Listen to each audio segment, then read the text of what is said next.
Integration by parts is a technique for integrating a product of functions. So for example, x e to the x. We can't use substitution on this because what would you choose for your substitution? It wouldn't work out, right? We would try u equals x and du equals dx, and if we tried to substitute, we end up with u e to the u du, and we're right back where we started from, right? So that's not going to work. So we need some additional type of technique in order to solve a problem like this, to find the integral of a problem like this. And like I said, we're going to use this when you have a product of two functions. And we are essentially using the product rule for derivatives to derive the formula for integration by parts. Okay? So integration by parts, if we change this into, we let one function become u, and then we let this other part become the derivative of some function, then the antiderivative of this is going to be u times v minus the integral of v du. Okay? So I can kind of sort of see how we're undoing a product, or undoing sort of part of the product rule, because we're not quite undoing the product rule, we're undoing only a part of the product rule. And then, of course, you'll have to figure out what this antiderivative is, right? So again, we're going to think of one function is going to be u, and then the other and the dx will then become dv. And then we'll do a little bit of work off to the side to find, right, we're going to need to find du, right, because that's not going to be something that we choose in our problem. And we're also going to need to find v, right? We are choosing gx dx to be dv. We need to then find v.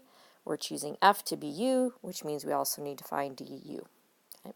So let's go back to x e to the x. Oops, x e to the x, not just e to the x.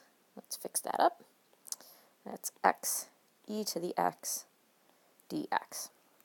Now there is sort of a strategy here for using integration by parts, and that is to choose something for the u that its derivative is easy and actually becomes simpler. And then what you're going to choose for dv is something that is easy to integrate. And so when you put it all together in the formula, you end up with something that's easier than what you started with, or less complicated than what you started with.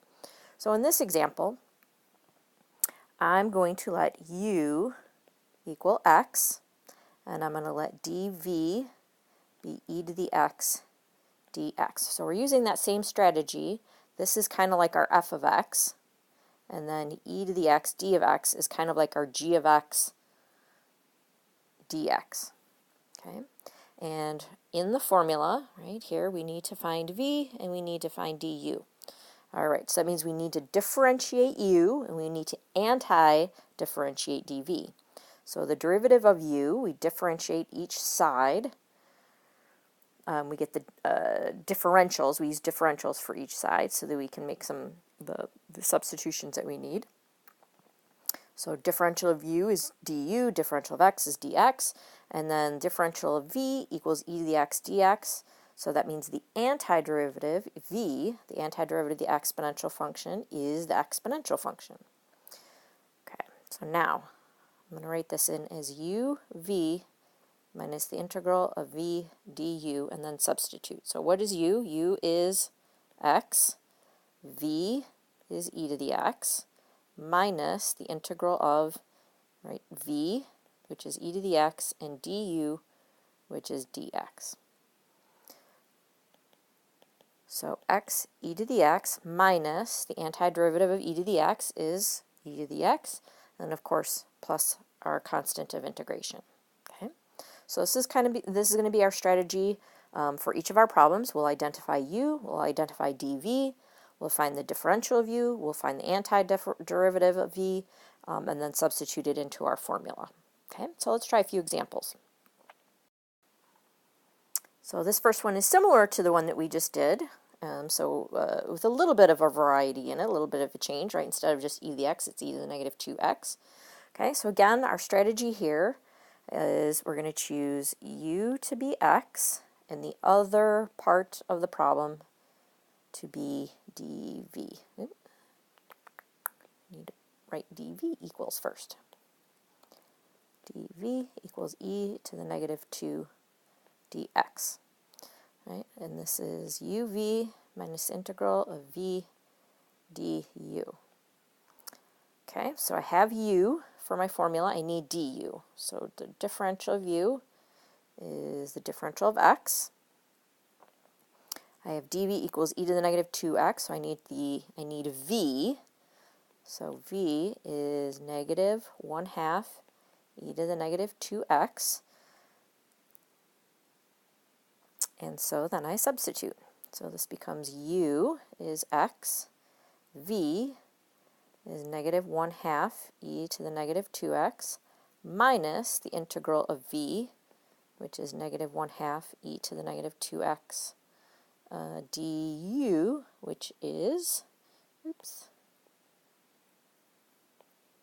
du, which is, let's go back over here, du is dx. So this is negative 1/2 x e to the negative 2x, and then minus the negative is plus 1/2 the integral of e to the negative 2x dx. So I did a little cleaning up here before I actually find the antiderivative of e to the negative 1/2. Okay, so I rewrite what I have there and then find the antiderivative of e to the negative 2x, which is negative 1/2 e to the negative 2x. And final cleanup step is 1/2 times 1/2 is 1/4. And then, of course, add our constant of integration. Okay, let's try another. All right, here's a logarithm with an x squared. Now, in the previous problems, we let e to the x and the dx become our dv. However, if we try to do that here, so let's try that same strategy. We just choose u to be x squared and dv to be ln of x dx. Then du is 2x dx, and v is, I don't have an antiderivative for ln of x. All right, so we try a different strategy. That doesn't work, so we're going to swap. We're going to let u equal ln of x, and we will let dv equal x squared dx. Just like with substitution, sometimes your first choice doesn't work, right? So if it doesn't work, that's okay. You scrap it, you try the other. So in this case, again, we need uv minus integral of v du. I want to make sure my v's look like v's. So I have u and I have dv, but what do I need? I need u times v minus v times du, the integral of v times du. So I need the differential. So the derivative of u, du, is derivative of ln of x is, remember, derivative of the inside over the inside, so the derivative of x over x dx. And now v, the antiderivative of x squared, is 1/3 x cubed. All right. So u was ln of x, and v is 1/3 x cubed minus the integral of 1/3 x cubed, right? That's v. And du is what? 1 over x dx. So this is 1/3 x cubed ln of x minus, now let's clean this up here, x cubed divided by x is going to be x squared, right? So this is 1/3 x squared dx. So 1/3 x cubed ln of x minus 1/3, antiderivative of x squared is 1/3 x cubed. So my final result is 1/3 x cubed ln of x minus 1/3 times 1/3 is 1/9 x cubed plus my constant of integration. So here, this time, we chose x squared dx to be the dv, and we chose ln of x to be the u. And that's generally going to be your strategy. You generally want to choose, if there's an ln of x in the problem, that's what you want to choose for u, because you can't as we saw above, we can't find the antiderivative of ln of x. Or can we? So let's see. Can we find the antiderivative of ln of x? So it turns out integration by parts is how you find the antiderivative of ln of x. So in the previous example, we said anytime you see ln of x, you want to choose that for your u. So that's what I'm going to do. And that means dv is whatever's left over, which is just dx. So then we already saw du is the derivative ln of x is 1 over x dx, and v, well, the antiderivative of dx is just x. Or is it? Yes, it's x, because the antiderivative of dv is v, so the antiderivative of dx is x. So we put that in our u times v minus an integral of v times du. So this is u times v, so x ln of x minus the integral of x times 1 over x dx. So that's x ln of x minus, well, x times 1 over x is 1. So this is x ln of x minus the antiderivative of 1, which is x, or the antiderivative of dx, right, is that, and then plus our antiderivative, our constant of integration, that's what we mean, right? So if this part was puzzling you here a little bit, let me just go through a little bit of extra steps. So think of this as dv equals 1 dx, right, or 1 dv. So if we then integrate both sides, right, find the antiderivative of 1 dv is v, because the derivative of v is 1, and the antiderivative of 1 dx is x, because the derivative of x is 1, right? So we're basically doing that there. Okay, so it turns out you can integrate ln of x, you just need integration by parts to do it, and the antiderivative of ln of x is x ln of x minus x plus your constant of integration. All right, one last example here is with a definite integral. And so this one is we're back to kind of using the variable that's out front here as our u and the remainder as our dv. And I'm going to write that square root as a 1/2 power like we are used to doing. And then I'm going to use x as my u. Okay, and so recalling that we need uv minus the integral of v du. I need to find du. So the derivative of u is 1 du, or just du. The derivative of x is 1 dx, or the differentials, right? We're kind of being a little fast and loose with the notation or the vocabulary there, but you get the idea. And then we've got dv. If we integrate both sides, the antiderivative of dv is v. And then we need the antiderivative of x plus 1 to the 1/2 dx. So I'm going to do a little bit of substitution here. So I'm going to let w equal x plus 1. Then dw equals dx. So if I want to integrate x plus 1 to the 1/2, this is using substitution. X plus 1 is replaced with w to the 1/2, and dx is replaced with dw. And so this is 2/3 w to the 3/2. So this is 2/3 x plus 1 to the 3/2. So that's what we get for v. So that goes back up here.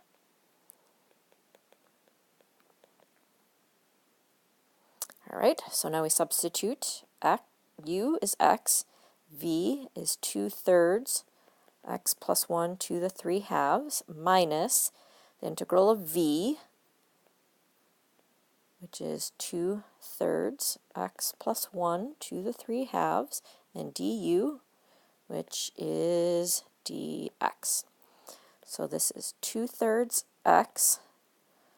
x plus 1 to the 3/2 minus 2/3 the integral of x plus 1 to the 3/2.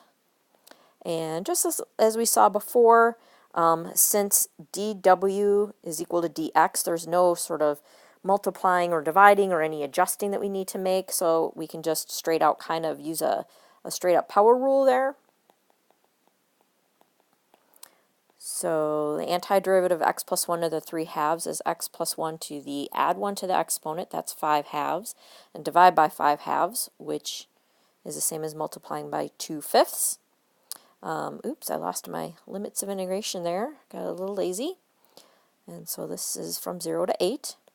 So this is 2/3 x times x plus 1 to the 3 halves minus 4/15 x plus 1 to the 5 halves from 0 to 8. And I'll let you do the plugging and chugging, right? When we plug in x equals 8 and you plug in x equals 0, you end up with, when you plug in x equals 0 and x equals 8, the net result is 60. Okay. So this was a nice little problem, integration by parts, where we had to do a quick substitution. And here I didn't use u again because we've already been using u. So I substitute with some other variable, so we called it w. Okay. And we did a little quick substitution to see that it worked out really nicely. We got 2/3 x plus 1 to the 3 halves, and then we used that in our formula for integration by parts. And by doing that, it made our integration over here easier because we saw that there was no multiplying or dividing that needed to happen. And so we were able to just kind of apply a straight up power rule there for the antiderivative. Okay, and that's it.